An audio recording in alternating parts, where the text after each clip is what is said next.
வலைக்கும் காலை வணக்கம். இந்த ஐயப்பன் அதான் நொய்யப்பனா ஐயப்பனா இந்த டிடிஎஃப் வாசனை பற்றி எவ்வளோ ஒரு இதாக பேசணும் பார்த்தியா? டேய் ஆண்டவன் இருக்காண்டா, பார்த்துக்கிட்டு தான் இருக்கான். எல்லாம் 90 கிட்ஸு 20 கிட்ஸ் தான் அவன் பின்னாடி போகுது. நீங்கள் இன்னும் 70 கிட்ஸும் கூடி போவோம். ஏன்னா அந்த பையன் அந்த அளவுக்கு இருக்கிறான், பேசுகிறான், அவனோட நடை முறை எல்லாமே அவன் க்ளீனாக சொல்கிறான்டா. வண்டி ஓட்டுறப்போ எல்லாம் உங்களோட பாதுகாப்பு உங்கள் கையில் இருக்குன்னு மறக்காதீங்க மறக்காதீங்கன்னு 100 வாட்டி சொல்கிறான். இன்னும் எவன்டா சொல்கிறான்? ஹீரோங்களுக்கெல்லாம் கெட் அவுட் வைக்கிறானுங்க, அதை வைக்கிறானுங்க.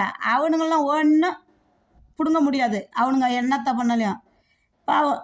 ஏன்னா வாய் இல்லாத பூச்சின்றதுனால அவனை நோண்டி பார்த்தீங்களா? வச்சான்ல ஆண்டவன் ஒரு ஆப்பு. இதுக்கு தான் சொல்கிறது, தலகணம் வேண்டாடா மாப்பிள்ள. டிடிஎஃப்னு நீ சாதாரணமாக சொல்கிற. அந்த ஒவ்வொரு யூடியூப் சேனல்காரங்களும் எவ்வளோ கஷ்டப்பட்டு தெரியுமா வராங்க. நமக்கு அவங்க சிரிக்கிறத மட்டும்தான்டா காட்டுறாங்க. ஆனால் அவங்க உள்ளுக்குள்ளே எவ்வளோ கஷ்டப்படுறாங்கன்னு அது என்னைக்காவது சொல்லியிருக்காங்களா? அது அவங்களோட கஷ்டத்தை மறைச்சி தாண்டா மற்றவங்கள சிரிக்க வைக்கிறாங்க. மற்றவங்களுக்கு போகாத இடத்தெல்லாம் சுற்றி காமிக்கிறானுங்க. ஒரு யூடியூப்காரங்களுக்கும் நான் சொல்கிறேன், ஹேண்ட்ஸ் அப். ஒருத்தருக்கு ஒருத்தர் சப்போர்ட்டாக இருக்கணும், விட்டு கொடுக்கக்கூடாது. இந்த மாதிரி பயலுங்களெல்லாம் துரத்தி அடிக்கணும்.